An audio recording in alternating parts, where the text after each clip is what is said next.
You're watching Tim's Wild Kitchen, where I wander about Scotland trying to catch things, hunt them, forage for them, and then take them back to my kitchen and cook them. Hope you enjoy it.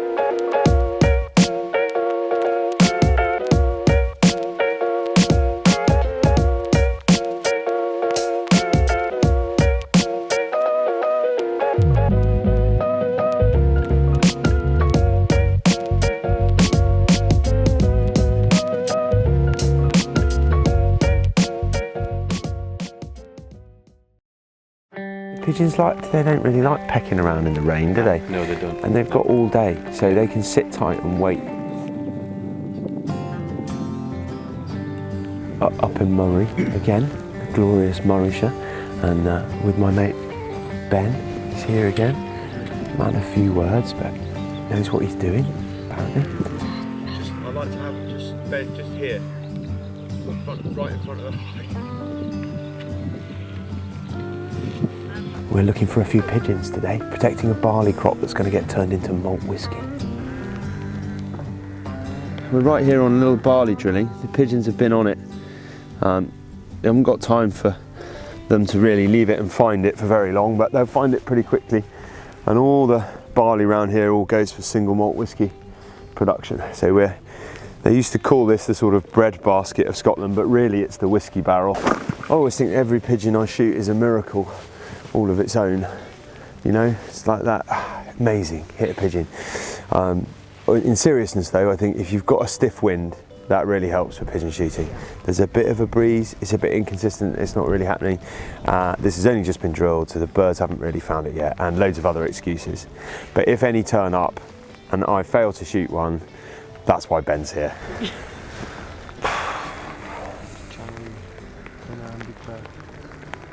Yeah. Yeah, good old Andy. I've watched a lot of Andy Crow's videos on YouTube, so I think I'll be all right now. Shooting pigeons. That's how you learn, isn't it? Just get on and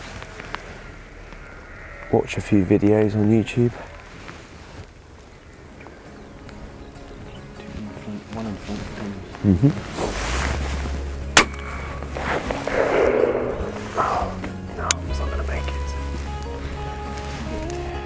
Just so focused on getting the first one.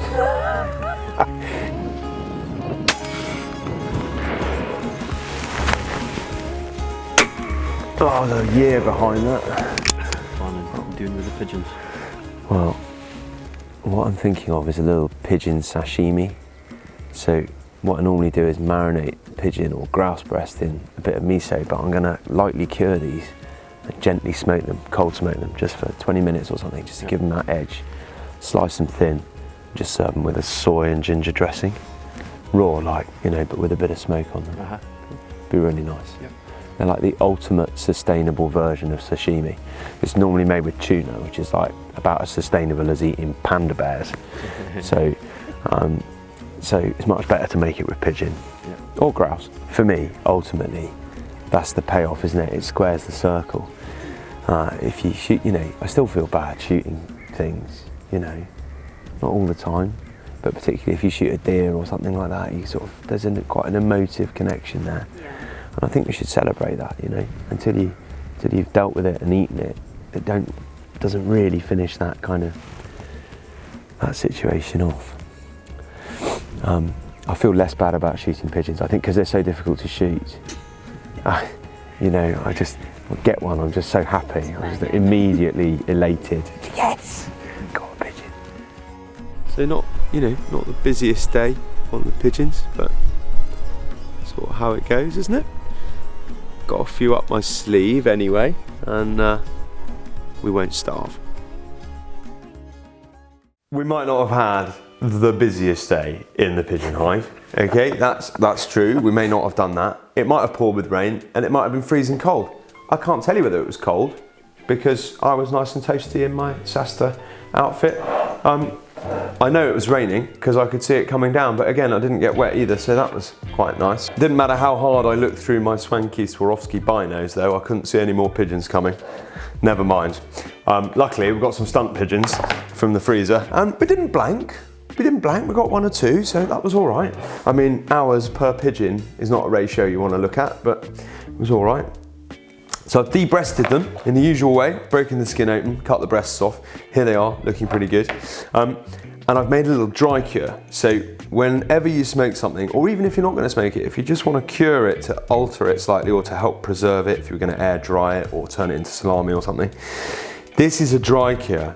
Okay, now this is a sort of more rough-hewn kind of method for doing things. If I was in a pro kitchen or in a curing business or something, I'd weigh out enough of this to go with those, put them in a backpack bag, leave them for a week. We're in a bit more of a hurry than that, so we're going to do this in a sort of more aggressive format.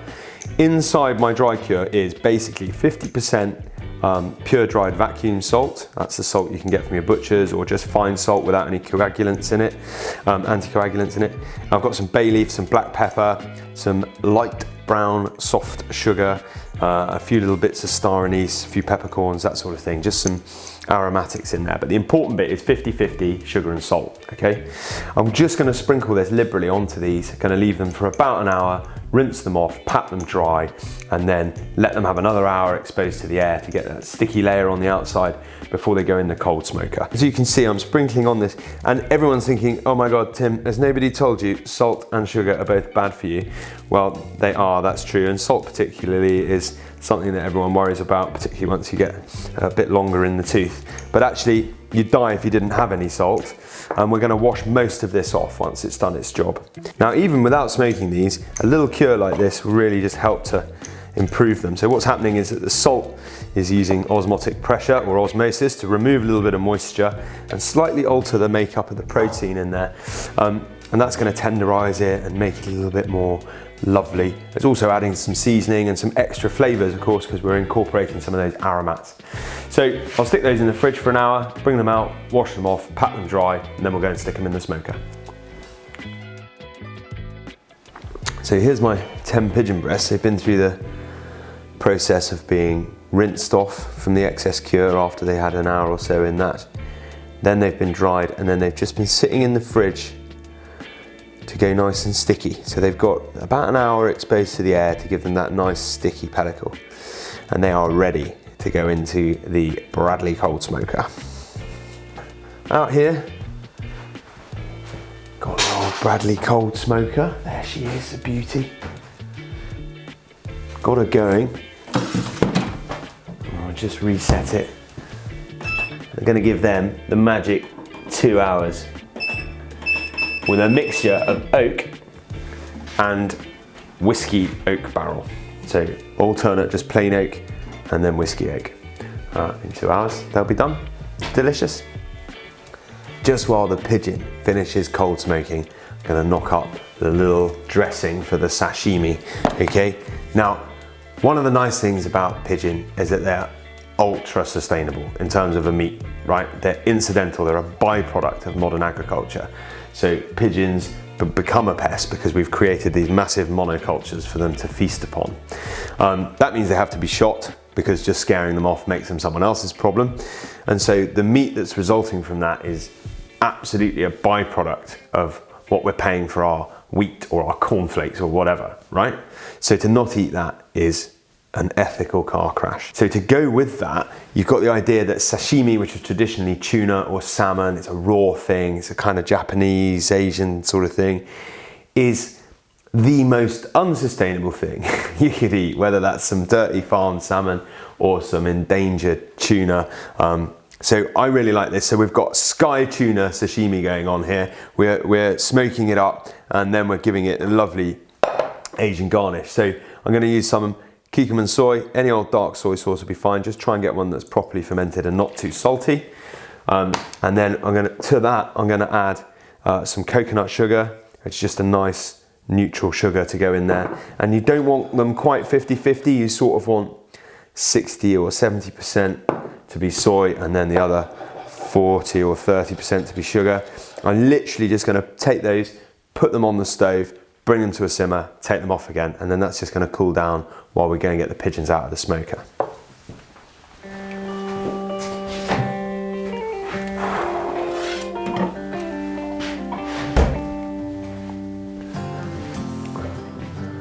Look at that.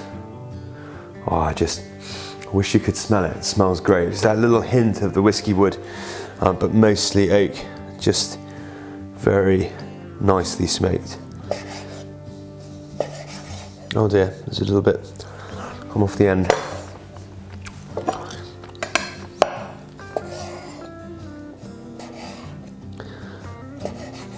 So I've got a little bit of raw ginger here that I've just peeled, and I'm going to get some little slices of that, and then I'm going to cut them up the other way so we get some little fine shredded bits of ginger. They're going to be perky, aren't they? I've got a little piece of wild garlic, which I'm going to do a very similar thing with. Just going to shred a bit of that up. Use a little bit of spring onion, you know, just finely slice that. Don't need a lot to garnish rather than a salad, okay? And then here I've got a little bit of sesame oil. I've got some 7 spice powder. This is my homemade 7 spice powder. It's pretty exciting. It's like 5 spice, only 2 spices better. Simple. I'm gonna put the dish together, okay? I'm gonna start going for it. So I'm gonna put some of these bits of smoked pigeon on here. Sprinkling of my 7 spice powder. It's got a lot of Szechuan pepper in that, so we don't want to go too bonkers with it. A little bit of chili flake, just a little bit. A little soy sauce that we've adulterated with a little bit of coconut sugar. Just put a bit of that on there. We don't want it to end up too salty, so a little squeeze of lime juice as well. Lift it all up a bit. All right. Seaweed flakes. Can we put some of those on there? Oh, this is all looking a bit too fancy for me. So ginger, wild garlic, and spring onion. We'll just sprinkle that over like that. There it is, little fresh chopped garnish on the top of it. A few wild ingredients, the seaweed powder and the wild garlic coming into play. I mean, delicious. If you enjoyed what you've just seen, and what you've just seen is what we've just done, not something else, then subscribe here. Thanks.